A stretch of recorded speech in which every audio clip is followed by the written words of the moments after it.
Halo teman-teman semuanya, kembali lagi bersama saya Nico di channel Nico Sensei. Di mana channel ini saya akan membimbing kalian untuk belajar bahasa Jepang dan bahasa Inggris.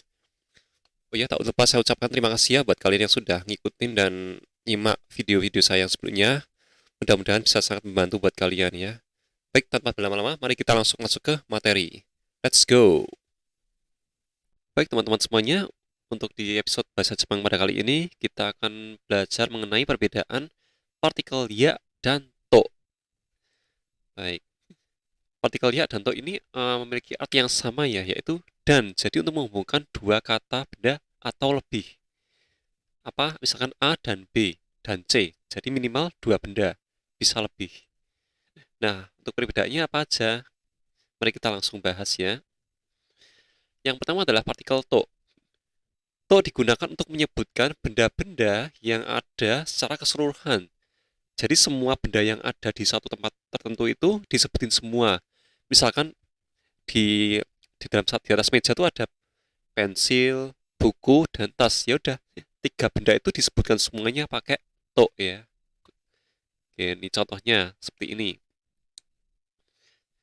Nomor satu, Tsukoe no ue ni hong to enpitsu to keshigomu ga arimasu.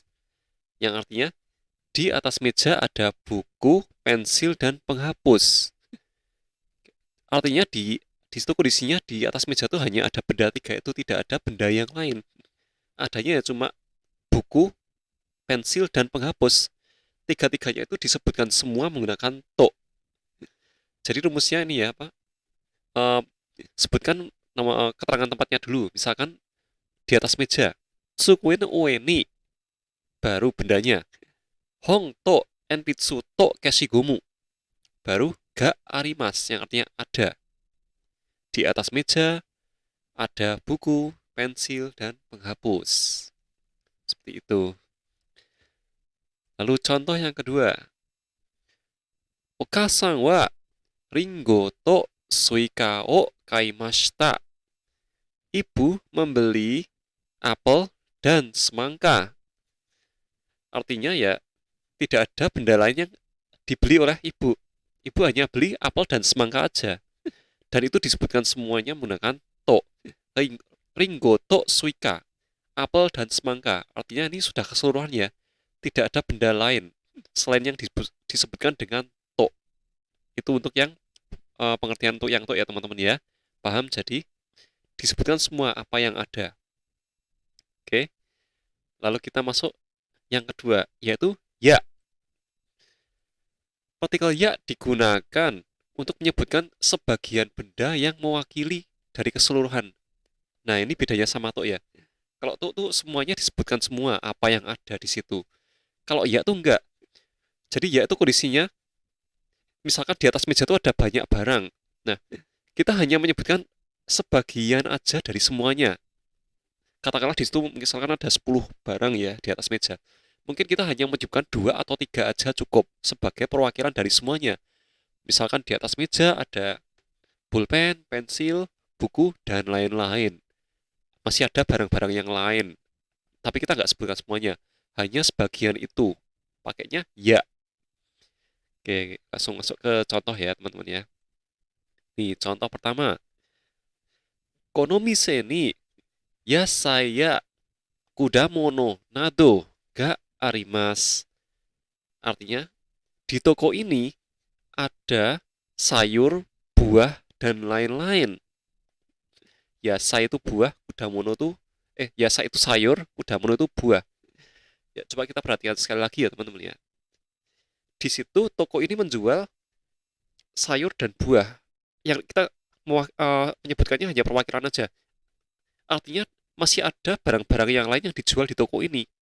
Tapi yang tidak mungkin untuk disebutkan semuanya satu persatu. Makanya kita sebutkannya sebagian aja yang mewakili. Nah, terus perhatikan lagi di setelah apa Yasai Yakudamono disebutkan tadi ada nado. Sebelum ga arimas itu ada nado. Nado di sini artinya dan lain-lain, etc. Jadi untuk mewakili apa ya, menunjukkan bahwa masih ada benda-benda yang lain. A dan B DLL gitu. Benda A, ya benda B. Nado artinya dan lain-lain, baru kata kerjanya. Ga arimas. Gitu ya teman-teman ya. Contoh berikutnya. Ini saya pakai contoh yang sama seperti yang tadi ya, cuman bedanya di sini pakai ya, yang tadi pakai to. Oka-san wa ringo ya suika o, oh, maaf. Oka-san wa ringo ya suika nado o kaimashita. Ibu membeli apel dan semangka dan lain-lain. Kalau yang tadi yang pakai to itu, ibu membeli apel dan semangka. Sudah itu aja kan? Tapi di sini, ibu beli apel dan semangka dan masih ada barang lain yang masih dibeli. Tapi kita nggak sebutkan yang lain. Kita hanya mewakili apel dan semangka.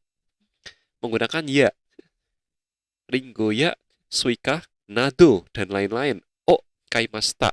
Kata kerjanya adalah membeli. Nah, gitu ya teman-teman ya. Perbedaannya, untuk kesimpulannya ya.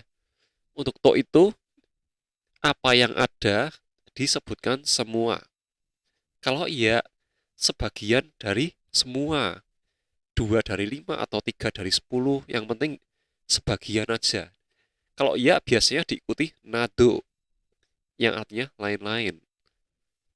Oke, jelas ya teman-teman ya. Oke, segitu aja teman-teman untuk episode Bahasa Jepang kali ini. Kalau misalkan masih ada yang bingung atau kurang jelas, silahkan komen di bawah ya. Dan terima kasih udah nonton video saya sebelum-sebelumnya. Jangan lupa subscribe dan like ya teman-teman ya. Mudah-mudahan bisa bermanfaat buat kalian yang belajar bahasa Jepang maupun bahasa Inggris ya. Baik, terima kasih teman-teman sekali lagi dan sampai jumpa di episode berikutnya. Dadah.